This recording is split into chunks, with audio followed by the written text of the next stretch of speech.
قرآن میں یہ کہا جاتا ہے کہ کوئی بھی جان خدا کے حکم کے بنا نہیں مر سکتی، ٹھیک ہے؟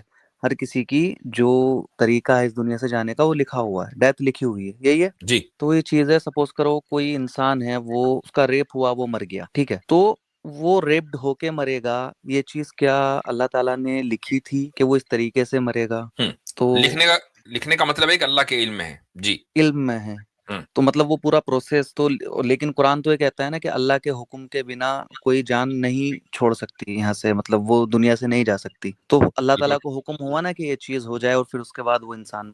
اللہ تعالیٰ کے علم میں ہے کہ ایک انسان کیسے مرے گا. وہ عورت ہے ریپ ہو کر مرے گی، یا کوئی انسان کسی حادثے کا شکار ہو کر مرے گا.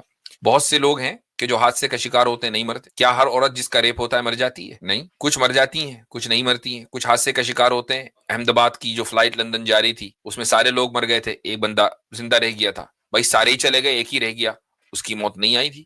اللہ تعالیٰ نے اس کی موت نہیں لکھی تھی، باقی سب کی لکھی تھی. تو لیکن اس کا مطلب یہ ہوا کہ موت اور حیات یہ دونوں کے دونوں ایبسولوٹلی اللہ تعالیٰ کے فیصلے سے ہوتے ہیں کہ کس کو کس وقت موت آنی ہے اور کس حادثے میں آنی ہے. لیکن آپ کو جو کنفیوژن لگا ہے وہ اس لیے لگا ہے کہ آپ دو چیزوں کے درمیان فرق نہیں کر پا رہے ہیں. پہلی چیز ہے خلق، جس کو ہم انگلش میں کریشن بولتے ہیں، اور دوسری چیز ہے کسب، جس کو ہم انگلش میں پرفارمنس بولتے ہیں. اللہ تعالیٰ خلق کرتا ہے، یعنی کسی چیز کو کریٹ کرتا ہے، وہ زندگی کو کریٹ کرتا ہے، پھر اس کی زندگی کے خاتمے کو کریٹ کرتا ہے، وہ ہمارے ایکشنز کو کریٹ کرتا ہے. لیکن کریٹ کا مطلب یہ نہیں ہے کہ وہ پرفارم بھی کر رہا ہے. پرفارم ہم کرتے ہیں، یعنی انسان کرتا ہے.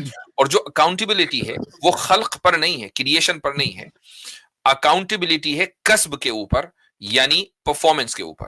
مثال کے طور پر اللہ تعالیٰ نے ایک انسان کی زندگی کا خاتمہ اس طریقے سے لکھ دیا کہ وہ فلاں حادثے کا، وہ قتل کا، جب اس کو قتل کیا جائے گا تو وہ مر جائے گا، یعنی قتل کا کوئی اٹیمپٹ کرے گا تو بندہ مر جائے گا. یہ اللہ تعالیٰ نے لکھ دیا. لیکن اس قتل کے ایکشن کو، قتل ایک ایکٹ ہے، اس ایکٹ کو پرفارم قاتل نے کیا ہے، اور اکاؤنٹیبلٹی اسی پر سیٹ ہوگی کہ تو نے ایک ایسے عمل کو پرفارم کیا کہ جو انلیگل تھا، جو ان لافل تھا. اس کے اوپر اکاؤنٹیبلٹی سیٹ ہوتی ہے. جی.